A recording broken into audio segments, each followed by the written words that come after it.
સાહેબ બહુ મોટો માણસ પરદેશ જાય ને, પ્રેસિડેન્ટ હોય કોઈ રાષ્ટ્રનો કે વડાપ્રધાન હોય, એટલે પહેલાં એનો સામાન રવાના થાય.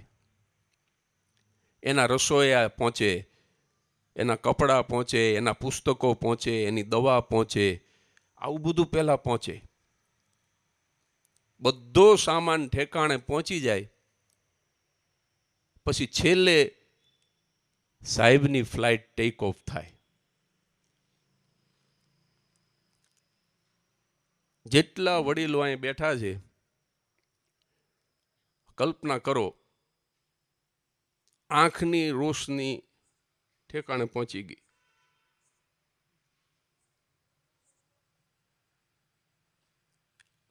પગમાં હાલવાનું અટકી ગયું એટલે આ તાકાત ડેસ્ટિનેશન ઉપર જતી રહી.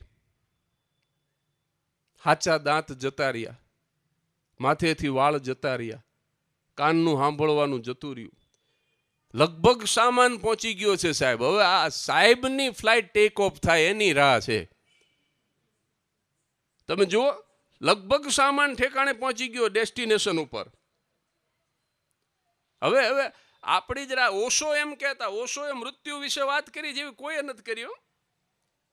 મેં તો જે લોકોને સાંભળ્યા છે ને એ હું નામ સાથે કોટ કરીશ. ઓશો એમ કહેતા કે વૃદ્ધાવસ્થામાં માણસને મોતની ચિંતા બહુ થાય, વારંવાર એને મૃત્યુ યાદ આવે. દોરે ઘડી એક પલકો સાયાજી, અમને ડર રે લાગ્યો રે સોઈ દનકો. ઈ દો ઘડી બરાબર એક પલ એટલે ઈ શું? તો જીવ છે એ માત્ર એક જ પળમાં અથવા તો બે ઘડીમાં જતો રહેવાનો છે. એ ક્ષણની હવે અમને બહુ બીક લાગે છે. એમ કે છે. આપણા ભજનોની અંદર સાહેબ હાવ અભણ માણસોએ પણ શું અદ્ભુત લખ્યું છે. એમ કાયા છે કાચની પૂતળી વણજારા, કાચની પૂતળી. આ જે છે મેં કીધું ને દેહ દગો દેશે, તો આ તો કાચની પૂતળી વણજારા. વણજારો કયો? વણજારો સાહેબ કોઈ દી ઠરીઠામ એક ગામમાં બેસે નહીં, એને વણજારો કહેવાય. આ આત્મરામ છે ને એ વણજારો છે. કારણ કે આજ અહીંયા હોય તો કાલ બીજા કોઈ ગામની અંદર કાંઈક નવા અવતારે હોય, વળી કોઈ ત્રીજા દેશની અંદર ત્રીજી જગ્યાએ. સાહેબ આ આત્માએ અનેક પત્નીઓ બનાવી, અનેક પતિ, અનેક પુત્ર, અનેક પિતા. આ વણજારો છે. આનાથી મોટો વણજારો ક્યાં લેવા જાઓ તમે? કાયા છે કાચની પૂતળી વણજારા, અને એને ફૂટતા નહીં લાગે વાર. એ વણજારા આ ફૂટી જશે એક ક્ષણની અંદર. અને સાહેબ ઓશોએ એ કીધું કે વૃદ્ધાવસ્થામાં તો ડર લાગે માણસને, પણ જુવાનીમાં માણસને ક્યારેય મોતનો વિચાર નથી આવતો. જેને જુવાનીમાં વિચાર આવે એને માનવું કે લોટરી લાગી ગઈ સાહેબ. જુવાનીમાં તો ઓશો એમ કીધું કે અનેક પ્રકારની વાસનાઓ, પૈસાની, પ્રસિદ્ધિની, એ માણસને મોતનો વિચાર નથી કરવા દેતી. અને આપણી સુખની વ્યાખ્યા જ જુદી છે સાહેબ. આપણી વ્યાખ્યા જ સુખની જુદી છે. આપણે તો કોઈ ઉદ્યોગપતિ હોય તો એને તરત જ આપણે ભાઈબંધ કરવાનું વિચારીએ. કોઈ સારો પદાધિકારી હોય તો એને તરત જ ભાઈબંધ કરવાનું વિચારીએ. આપણી વ્યાખ્યા જ સુખની જુદી છે. હીરાભાઈ ઠક્કર ફરીવાર મને યાદ આવે કે આપણે એ લબાલબ શબ્દ વાપરતા. આપણે લબાલબ એમ કે દૂધપાક ને પૂરી ને શાક ને ખમણ ને દાળ ને ભાત ને જેટલું ઓરાય એટલું આની અંદર ઓરી અને પછી આપણે ગોદડું ઓઢીને હોઈ જઈએ છીએ. બિલકુલ ચિંતા વગર હોઈ જઈએ છીએ. હીરાભાઈ એમ કીધું કે સાહેબ એક જ રાતની અંદર આપણે તો સૂતા હોય અને છતાંય સવાર પડે ત્યારે લોહી અને કચરો બી જુદા પાડી દે. કોઈ એન્જિનિયરની તાકાત છે કે આવું મશીન બનાવી શકે? આ હીરાભાઈ ઠક્કરનો વિચાર કે આ બાજુ તમે થાળ નાખો લાડુ દાળ ભાત શાકનો કે દૂધપાક પૂરીનો, અને આ બાજુ લોહી બની જાય એનું. એવું કોઈ મશીન આ દુનિયામાં ન બનાવી શકે. હીરાભાઈ આવો સરસ વિચાર આપ્યો હતો કે આ કેવું સરસ મશીન બનાવ્યું. તો આનો જે ઉદ્યોગપતિ છે એને ભાઈબંધ નથી કરવો, મામૂલી ઉદ્યોગપતિ અમારો ભાઈબંધ છે, એનો ફાંકો લઈને હું તમે ફરી છે. આનો બનાવનાર જે છે, આ બંગલાનો બાંધનાર કેવો, આ બંગલો કોણે બનાવ્યો, અને બંગલો પાછો ભાડુતી જ. જીવ તું શાને ફરે છે ગુમાનમાં, તારે રહેવું ભાડાના મકાનમાં. આ પાછું છે ભાડા પટ્ટે. 70 વર્ષ, 80 વર્ષ, 85 વર્ષ, જે રીતનું નક્કી કર્યું છે કરાર, એ રીતે પછી ખાલી જ કરવાનું જ. પણ છતાં એક નાનકડો કોઈ પદાધિકારી હોય, નાનકડો કોઈ ઉદ્યોગપતિ હોય, કારણ કે આપણી સુખની વ્યાખ્યા જ જુદી છે. પૂજ્ય મોરારી બાપુને યાદ કરું, એક પ્રસંગ એમની પાસેથી મળ્યો છે મને, કે એક બહુ મોટો જાગીરદાર હતો, અને એટલા બધા એના ફાર્મ હાઉસ ને એમાં કોઈ એક સારું એનું પસંદગીનું હશે હાઉસ, ત્યાં એક દિવસ લટાર મારવા જાય છે. ત્યાંના માણસોને જાણ કર્યા વગર કે ચાલો ત્યાં શું બને છે જોઈ લઉં જરા. અચાનક ત્યાં પહોંચ્યો આ જાગીરદાર, તો એનો જે નોકર હતો ત્યાં વગડામાં રહેતો, ઢોરની સેવા ચાકરી કરે ને ખેતી કરે ને ત્યાં પડ્યો રહે, એવો બહુ નાનો માણસ જે હતો એનો નોકર, એ જમવાની તૈયારી કરતો હતો. આમ થાળીને સામે બેઠો પલાઠી વાળીને, પાછળ એનો માલિક ઊભો છે ને ખબર નથી, અને પ્રાર્થના કરે છે કે હે ભગવાન, તું મને કકડીને ભૂખ લગાડે છે અને પેટ ભરીને જમી શકું છું એટલું તું મને ખાવા આપે છે, આ તારા મારા ઉપર અનંત ઉપકાર છે. સાહેબ, મને તમને જો કકડીને ભૂખ લાગે અને પછી એ ભૂખ આપણી સંતોષાય એટલું જો આપણને પેટ ભરાઈ જાય, એટલું જો ભોજન મળી જાય, અને પથારીમાં પડ્યા ભેગી જો ઘસઘસાટ ઊંઘ આવી જાય, તો મારી દ્રષ્ટિએ આ સર્વશ્રેષ્ઠ સુખ ગણાય. માણાને ઊંઘ જ નથી આવતી, ઊંઘની ગોળીઓ ખાવી પડે છે. ઓલાએ કીધું કે તું મને કકડીને ભૂખ લગાડે છે ને ભરપેટ ભોજન આપે, હે કરુણાના કરનારા, તારી કરુણાનો કોઈ પાર નથી. રાજી થતો હતો ને આભાર માનતો હતો. ઓલા જાગીરદારે જોયું કે આની થાળીમાં છે શું? હુકો રોટલો સાહેબ, એક મરચું ને ટાઢી છાશ. જાગીરદાર ખડખડાટ હસવા માંડ્યો. ત્યારે પેલા માણસને નોકરને ખબર પડી કે મારો માલિક ઉપર ઊભો છે. આમ જ્યાં જોયું ઊભો થઈ ગયો, અંદાતા તમે કે હા. જાગીરદારને મનમાં વિચાર આવ્યો કે આ ભોજન શું કહેવાય, આને શું ખબર પડે? આ રોટલો ને મરચામાં રાજી રાજી થઈને આભાર માને ઉપરવાળાનો.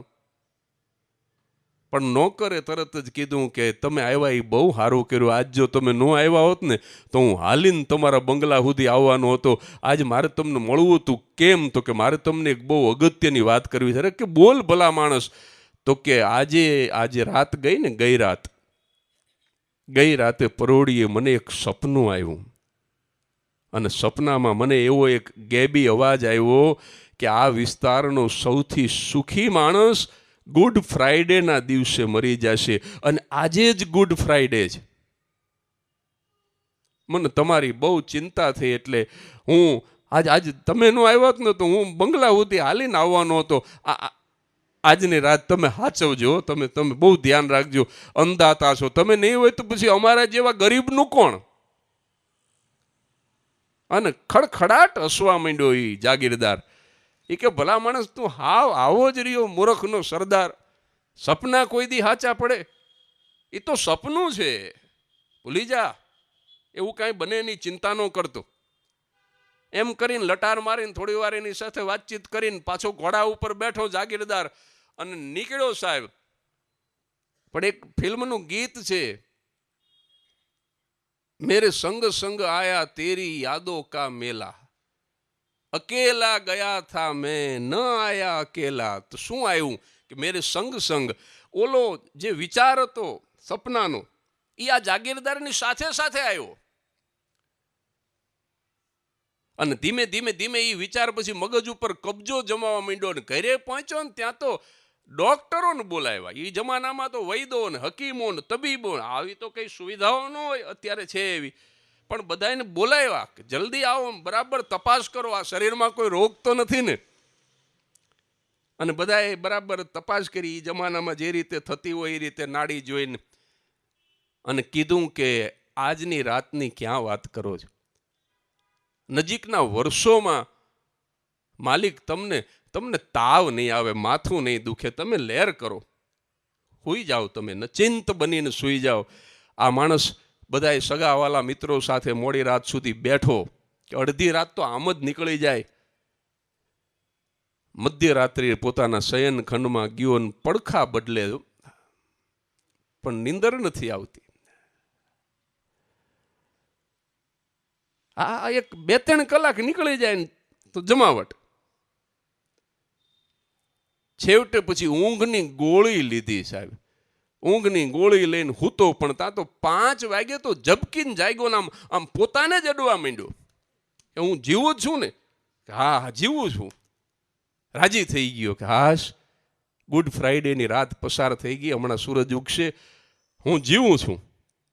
અને પછી નિત્ય કર્મ પતાવીને 8-9 વાગે સાહેબ ચા પાણી નાસ્તો બધું જ કરી અને જેવો એ પોતાના ડ્રોઈંગ રૂમમાં આવ્યો અને ત્યાં એક માણસ સમાચાર લઈને આવ્યો કે ફલાણા ફાર્મ હાઉસનો ઓલો જે નોકર હતો ને એ ગઈ રાતે ગુજરી ગયો. અને ત્યારે આ જાગીરદારને રિયલાઇઝ થયું, સાચું ત્યારે એને ભાન થયું કે આ વિસ્તારનો સૌથી સુખી માણસ હું નહોતો, પણ હુકો રોટલો ને મરચું ખાઈ અને જે ઈશ્વરનો આભાર માનતો હતો કે તું મને કકડીને ભૂખ લગાડે છો અને તું મને ભરપેટ ભોજન આપે છો. મૃત્યુ અનિવાર્ય છે, એ નિવારી ન શકાય એવી ઘટના છે, પણ એને આપણે મહોત્સવની જેમ જો સ્વીકારી શકીએ, એને જો આપણે સભાનતાથી એને જો આપણે વેલકમ કરી શકીએ. કારણ કે જૈન મુનિ, તરુણ સાગર મુનિ, દિગંબર જૈન મુનિ, એમનું એક વાક્ય મને યાદ આવે છે. એમણે એમ કીધું કે સ્મશાન તો બરાબર શહેરની મધ્યમાં હોવું જોઈએ. આપણે મધ્યમાં દેરાસર રાખશું, ચોકમાં આપણે ચોકમાં શિવાલય રાખશું, આપણે ચોકમાં મસ્જિદ રાખશું, પણ સ્મશાન તો કે એ ગામની બહાર કરો, એ આઘું કરો ભાઈ, ગામ બહાર. સાહેબ તરુણ સાગર મુનિ એમ કહે છે, દિવંગત જૈન મુનિ, કડવા પ્રવચનો, બરાબર જ્યાંથી આમ હેન્ડલૂમ ચોકની અંદર સ્મશાન હોવું જોઈએ, ચોકમાં કે જ્યાંથી આમ દિવસમાં 5 વખત દરેક વ્યક્તિને નીકળવું પડે એવી જગ્યાએ બરાબર સ્મશાન હોવું જોઈએ કે જે દિવસમાં 5 વખત તમને સતત યાદ અપાવ્યા કરે કે મરવાનું છે, મરવાનું છે, મરવાનું છે. અને આ મરવું એ દુઃખદ નથી. ફરી પાછા હીરાભાઈ ઠક્કરને યાદ કરું કે આ જે શરીર છે સાહેબ, આમાં પગની અંદર આ ઢીચણ બિલકુલ કામ ન કરતા હોય, તમારા હાથ કામ ન કરતા હોય, આંખ કામ ન કરતી હોય, કાન ન કામ કરતા હોય, દાંત હોય નહીં સાહેબ, કોઈ જાતનું તમને ભાન ન હોય, તમે સારું બોલી ન શકો, બોલો તો લાળ પડે. હવે આવી પરિસ્થિતિમાં શરીર થઈ ગયું હોય, આ હીરાભાઈ ઠક્કરનો વિચાર છે. અને એમ કહે છે કે એના બદલે સાહેબ તમને આમ તાજા ગુલાબના ફૂલ જેવું તરો તાજા તમને બીજું ખોળિયું મળે, આવા આ રોગગ્રસ્ત શરીરને બદલે તમને સાવ નિરોગી અને અજાણાઈને રમાડવાનું મન થાય એવું ખોળિયું મળે, તો આ રાજી થવાની ઘટના છે સાહેબ. આ હીરાભાઈનો વિચાર છે.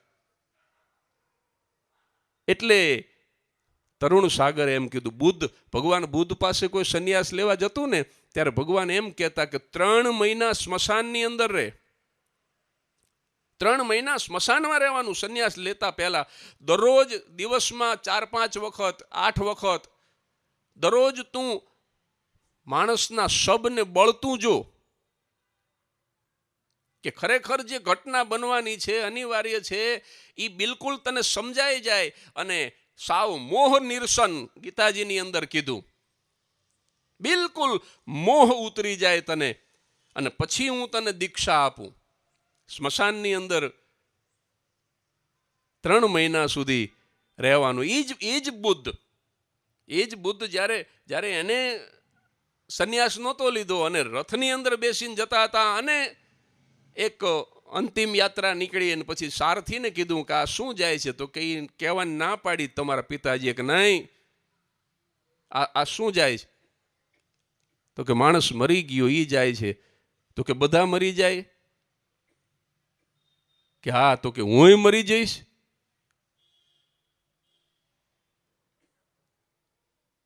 તમારા પિતાજીએ કહેવાની ના પાડી છે કે નહીં, સાવ સાચું કહી દો, હું મરી જઈશ કાકા? કે આ એક દિવસ બધાને મરવું પડશે.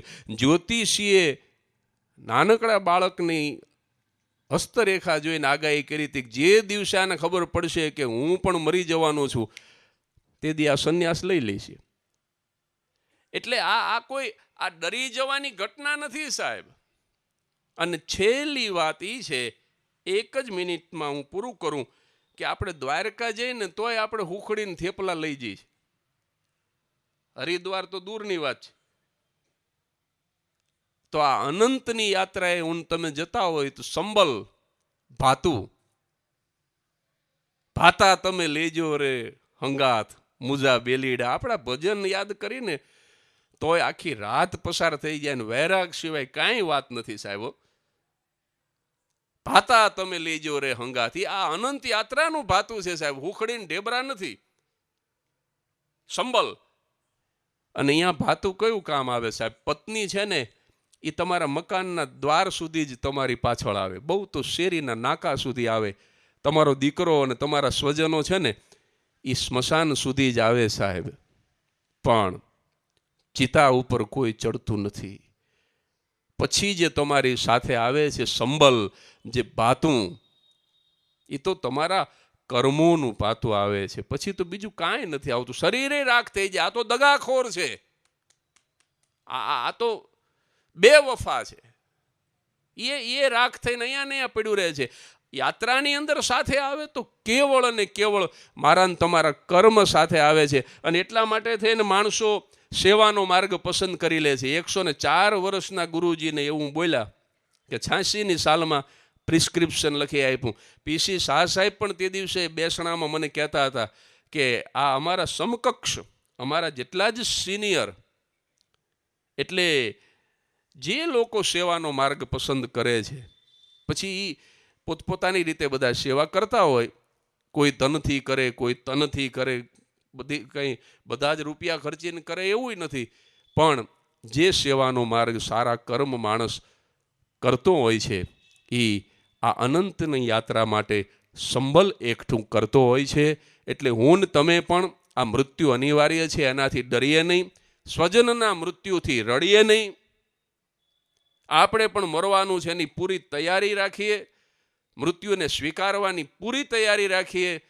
અને જે સાથે આવવાનું છે એ મારું ને તમારું સંબલ છે, મારું ને તમારું ભાતું છે, જે એ યાત્રાની અંદર કામ આવવાનું છે. એ ભાતું બરાબર આપણને પૂરતું ભરપેટ જમી શકીએ, આપણે કોઈની પાસે માગવું ન પડે, આપણે ભૂખા ન રહે, એ રીતનું ભાતું આપણી પાસે આવી જાય આપણા મૃત્યુ પહેલાં. એવા કર્મ આપણે કરીએ. અને આ રીતે આપણે સાહેબ, આ કોરોના આવ્યો અને જો માણસ જે નથી સુધર્યા નહીં એને ભગવાને સુધારી નહીં શકે.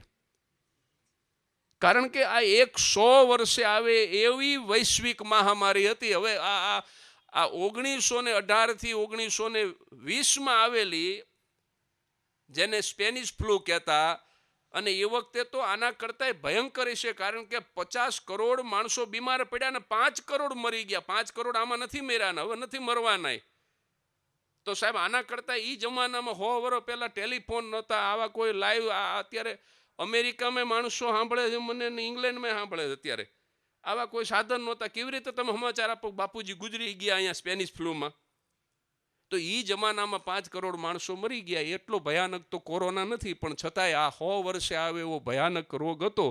અને આમાંય જો મને તમને મૃત્યુનું દર્શન ન થાય, અને આમાંય જો મને તમને આપણું જીવન બદલવાનો વિચાર ન આવે, તો મને એવું લાગે છે કોઈ સંત, કોઈ માર્ગદર્શક એના વિચારોને બદલી ન શકે. એટલે આ અવસર આપણને આપ્યો છે. Bill Gates was right.